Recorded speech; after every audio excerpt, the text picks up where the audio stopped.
Hola, mi nombre es Cristian Calderón, soy ingeniero en mina, pertenezco al área de investigación de accidentes y sanciones, también del centro de capacitaciones, y yo voy a ser su relator en esta capacitación.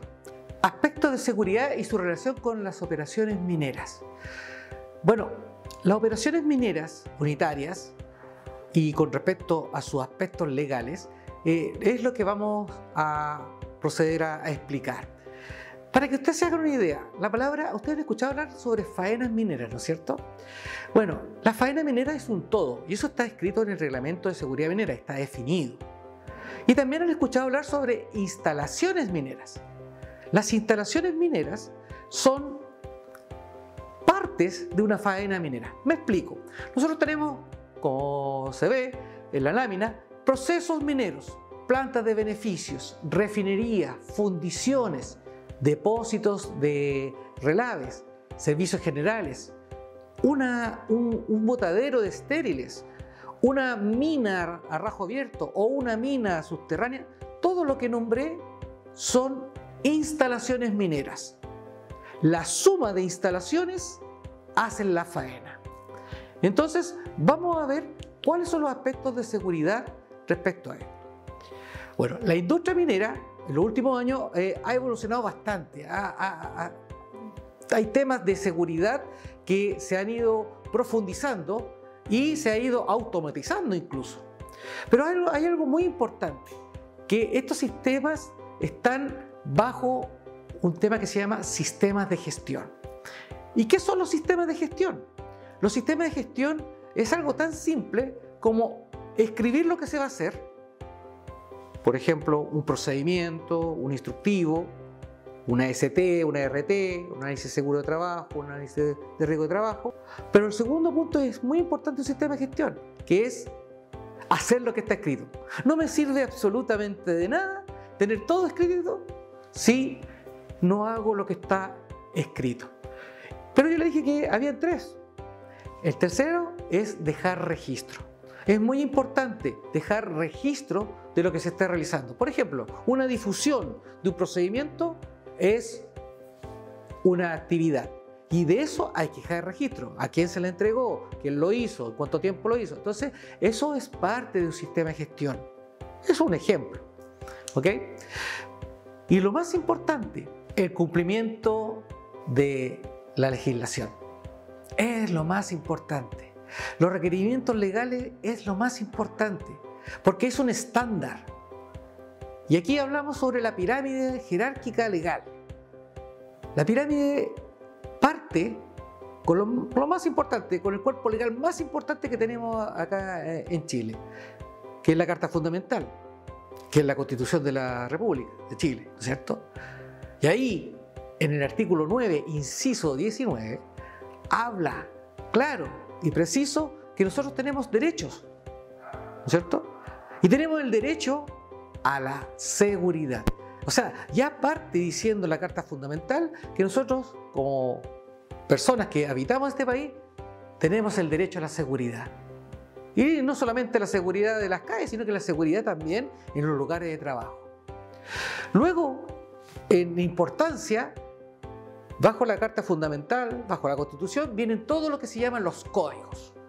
Hay distintos tipos de códigos, ¿no es cierto? El código de minería, código de agua, etc. Código sanitario. Pero hay uno que es muy importante que tenemos que usar como base para trabajar en seguridad. Esa se llama el Código del Trabajo. Y existen básicamente 4 artículos que me gustaría que ustedes conocieran, que es la base y que hay que cumplir. Tenemos el artículo número 3 del Código del Trabajo, que define quién es el empleador y quién es el trabajador. De aquí para adelante, ustedes van a escuchar la palabra empleador en todos los cuerpos legales.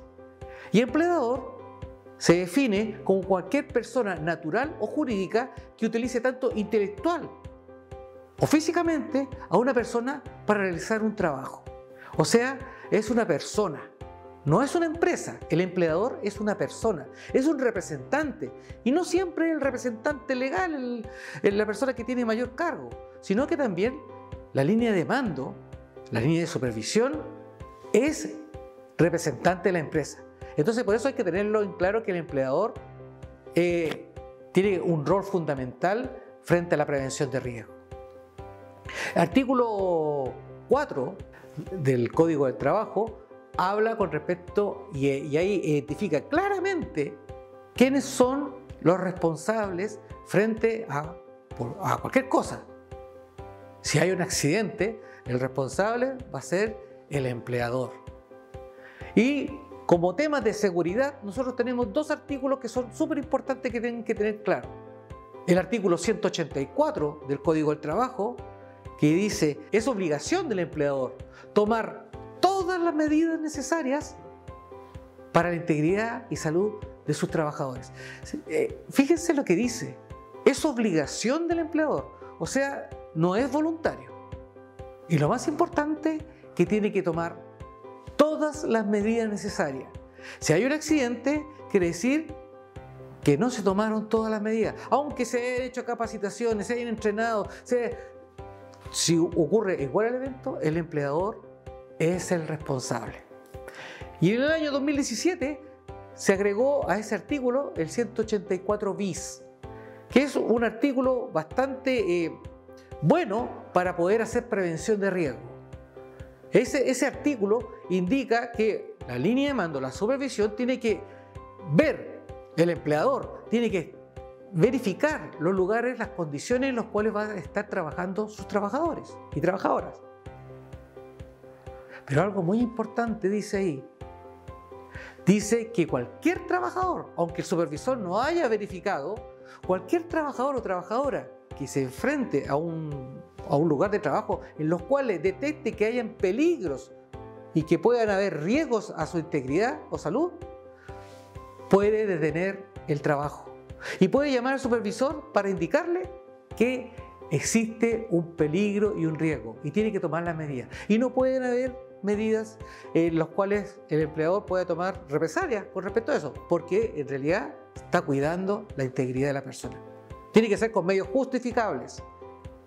Tenemos varios cuerpos legales como la ley 19.300, la ley base de medio ambiente, que ya es bastante antigua, pero ya está muy en boga.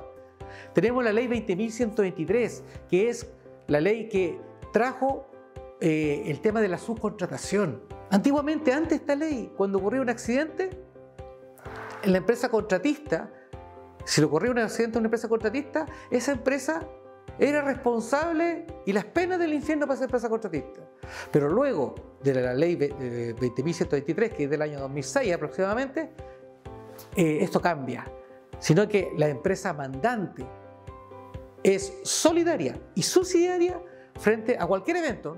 En este caso, si estamos hablando de un accidente, la empresa mandante es solidaria y subsidiaria frente a este accidente. Entonces, es una ley que protege y todo tiene que ser gestión.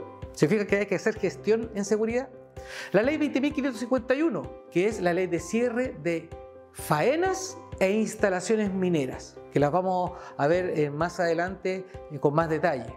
Pero como este es un tema minero, nosotros tenemos un cuerpo legal que se llama el Reglamento de Seguridad Minera, que el cuerpo legal se llama Decreto Supremo número 72. El reglamento que es el Decreto Supremo 72, modificado por el Decreto Supremo 132 y sus otras modificaciones. Estimados alumnas y alumnos, esta es la Biblia de los mineros. Todos los artículos que aparecen aquí, todos los títulos que aparecen acá, hablan de seguridad, pero lamentablemente la mayoría de estos artículos que están escritos aquí, en este reglamento de seguridad minera, han estado escritos con sangre. Entonces, la idea es tomar las lecciones aprendidas y cumplir con este cuerpo legal que es el reglamento de seguridad minera. También tenemos el Decreto Supremo 148, que habla sobre los residuos peligrosos. ¿Y qué son los residuos peligrosos? Los residuos peligrosos, en minería tenemos muchos residuos que se generan a través de las plantas de beneficio, ¿no es cierto? Como son los depósitos de relave, los ripios de lixiviación, como son las escorias de las fundiciones, como son las borras de lixiviación. Las vamos a ver en detalle cada una de ellas. Tenemos el Decreto Supremo 248, un decreto en el cual estandariza los de residuos que son los depósitos de relave, que existen 5 tipos: depósitos de relaves tales como tranques de relaves, embalses de relaves, relaves en pasta, relaves filtrados y relaves espesados.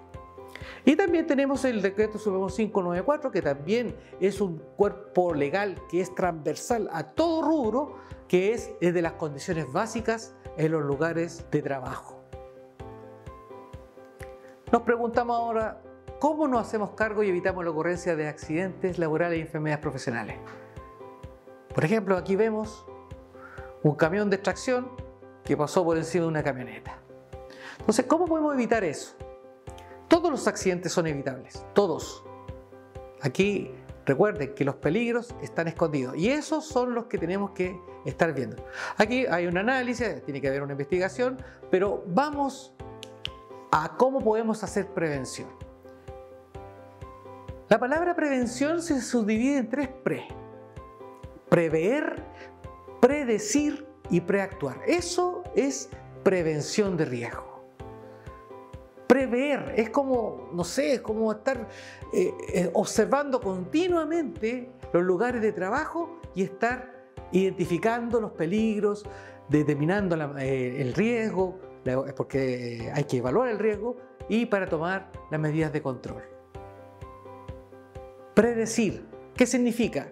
Que si yo veo algo, la idea es que tengo que actuar, o sea, tengo que decir que está ocurriendo un tema, no quedarse en un mail, oye, esto, me falta el casco, o cualquier situación de peligro, no quedarse en decirlo, sino que entra fundamentalmente el tercer paso, que es preactuar, que es cerrar el círculo. O sea, acá siempre hablamos de gestionar prevención de riesgo, estar siempre. Si no se está cumpliendo con la normativa, si hay una condición insegura, se tiene que actuar, se tiene que parar en caso, analizar cómo se tiene que trabajar. Entonces, los componentes son identificar peligro, eso es lo principal. Los peligros se identifican, aquí tengo un peligro, es observar dónde estamos, nuestros lugares de trabajo. Pero el peligro no es solamente identificarlo, también tengo que determinar la magnitud del riesgo, o sea, tengo que evaluar el riesgo, o sea, evaluar en el sentido de que, ¿qué me puede pasar? Y una vez que yo tenga ya evaluado, tengo que tomar y ejecutar las actividades de control, o sea, tomar las medidas correctivas y también tomar medidas preventivas. Medidas correctivas son a corto plazo, las medidas preventivas es que se toma el espíritu, se va a la médula del problema para que eso no ocurra ningún evento. ¿Y cómo nos hacemos cargo? Haciendo una matriz, la famosa matriz HIPER, que es una matriz de identificación de peligros, evaluación de riesgo. Pero nosotros las matrices generalmente las conocen los prevencionistas de riesgo. Pero también existen las matrices operacionales y es la que les estoy presentando en esta lámina, en la cual uno puede analizar un proceso cualquiera, el que usted hace en su lugar de trabajo, identificar. Ese proceso debe tener un procedimiento. No sé, hablemos en minería, perforación de roca. La perforación de roca tiene que tener un proceso, ¿no es cierto? Y tiene que tener un procedimiento de trabajo, de cómo se hace. Al lado de esa aparece una columna que dice actividad. O sea, la perforación de roca tiene distintas actividades. No sé, cambio de bit, cambio de barra, abastecimiento de combustible, lubricación del equipo, etc. Muchas actividades y tenemos que analizar. Lo más importante es que tenemos que de cada proceso y de cada actividad tenemos que identificar los peligros y hacer un listado de todos los peligros que están presentes. Recuerden que los peligros son acciones humanas o condiciones inseguras o subestándar. No nos quedemos solamente con las condiciones, también hay que ver a las personas si hay alguien que está haciendo algo errado. El riesgo es lo que les puede pasar, es la probabilidad que el peligro se materialice, como lo analizamos. O sea, es la consecuencia, lo que le puede pasar. Ahí aparece una sigla que se llama VEP, que es el valor esperado de la pérdida. ¿Y cómo nosotros calculamos ese VEP? Ese VEP es un cálculo que sale de la probabilidad por la consecuencia. Quiere decir, si analizamos cualquier punto, cualquier proceso, ¿qué probabilidad hay en que me pueda pasar algo? Analicemos, por ejemplo, la probabilidad de que un piloto aéreo, un piloto de avión que está en un... la probabilidad de un piloto con respecto a usted, a mí, que nosotros viajamos muy pocas veces en avión, ¿no es cierto? ¿Cuál es la probabilidad de que se accidente usted como en un avión o un piloto? ¿Quién tiene la mayor probabilidad de accidentarse? Obviamente el piloto. Entonces se le va dando una valoración mucho más alta. Ustedes están viendo ahí los colores típicos, rojo, amarillo y verde. Verde significa que está controlado. Amarillo es que, precaución, atención, hay que hacer algo. Rojo que es totalmente intolerable, o sea, no se puede seguir trabajando. Y eso tiene que ver con una matriz que también hay que ver la consecuencia. ¿Qué consecuencias nosotros tenemos en nuestro trabajo? No sé, una caída, perder una pierna o la muerte. Entonces hay que verificar todos nuestros procesos, todas nuestras actividades, ver cuáles son los peligros, evaluar los riesgos y valorizarlos. Si esos peligros están sobre 2, o sea, están en amarillo o están en rojo, hay que tratarlos. ¿Y cómo se tratan? Se tratan con medidas preventivas y medidas correctivas. Y esas medidas preventivas y correctivas tienen responsables. Entonces, para terminar con la matriz, ahí vemos algunas medidas de control. Si no existe un procedimiento, hay que generarlo. Si el procedimiento no está escrito, hay que estar revisándolo continuamente, porque a lo mejor puede que tu procedimiento esté mal escrito. Entonces, también hay que difundirlo, hay que hacerlo carne, o sea, hacer lo que está escrito, como veíamos lo que era un sistema de gestión. Algo muy importante, responsable. Generalmente se pone un cargo en el responsable. El responsable siempre tiene que ser uno. Uno tiene que ser ponerse como nombre y apellido, uno como responsable, y así vamos a estar trabajando en la interdependencia, porque antiguamente se trabajaba en la independencia, que es el autocuidado. Yo me cuido. No, ahora se está trabajando en la que se llama la interdependencia. Yo te cuido, tú me cuidas. Entonces, como responsables, tenemos que cuidarnos todos. Y seguimiento del proceso, no sé, si estás trabajando por turno, si estás trabajando de lunes a viernes, etc. Cada cierto tiempo hay que estar haciéndole seguimiento a ese proceso. También es muy importante que esto tiene que haber un compromiso. O sea, no porque vamos a hacer prevención de riesgo, yo soy el prevencionista o yo soy el monitor, vamos a evitar accidentes. El compromiso es que siempre hay que estar atento. Y el compromiso tiene que ser de calidad, tiene que ser bien hecho, a la primera. ¿Ok? Y hay que evitar pérdidas de activos y materiales. Eso es lo más importante, evitar pérdidas. Y como último punto, el reforzar. Hay que reforzar todas las desviaciones. ¿Por qué? Porque ese comportamiento si hay un comportamiento negativo, no hay que retar a las personas, sino que todo lo contrario, hay que indicarle que tiene que hacer las cosas según el procedimiento. Y si está haciendo bien las cosas, algo muy importante, si está haciendo bien las cosas, hay que felicitarlo y que continúe en esa senda. O sea, eso se llama motivación también. En general, las empresas, de una u otra manera, tienen que hacer prevención de riesgo para obviamente evitar los accidentes laborales o del trabajo. Y algo muy importante, los accidentes no son casuales. No ocurren por la casualidad, o por la suerte, no. Son porque hay causas, son casuales, causales. Es decir, tienen una causa que lo provocan y de manera que el accidente, los trabajos se pueden evitar. O sea, hay que buscar las causas de por qué ocurrió ese evento. Para evitar accidentes laborales hay que hacer las matrices. Y las matrices hiper, que la vimos, también tienen que ir de la mano con los factores personales. ¿Por qué se accidenta una persona? Puede ser porque no está atento o atenta, porque no le han comunicado que no sabe, no ha comunicado que no puede.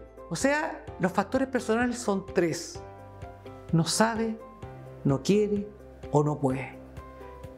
Y generalmente la mayor cantidad de causalidad de accidente es por acciones inseguras. Y donde hay acciones inseguras, hay factores personales. O sea, la persona no sabe, no puede o no quiere. Como medidas de control, si no sabe, se capacita, se entrena. Un supervisor puede trabajar en eso. Si una persona no puede físicamente, no sé, está resfriado o físicamente no puede realizar su trabajo, se tiene que reubicar. Un supervisor puede trabajar en eso. Pero un supervisor puede trabajar en no querer. Si una persona no quiere escuchar, por ejemplo, esta charla, esta capacitación, no está escuchando por escuchar. No, la idea es que tiene que querer hacer las cosas y hacerlas en forma segura. Entonces, ¿cómo se logra? Con capacitaciones, con entrenamiento. La diferencia entre capacitación y entrenamiento es que la capacitación es teórica. Esto es capacitación, lo que estamos haciendo nosotros ahora. El entrenamiento es llevar a la práctica lo que estamos haciendo, obviamente supervisado, con instructores. Tiene que haber obviamente un apoyo de la línea jerárquica, tiene que haber un apoyo de la supervisión y de más arriba con respecto a esto. Reforzamiento continuamente, siempre tiene que estar siendo reforzado y con algo que cuesta, pero hay que tener motivado, hay que estar motivado para hacer prevención de riesgo.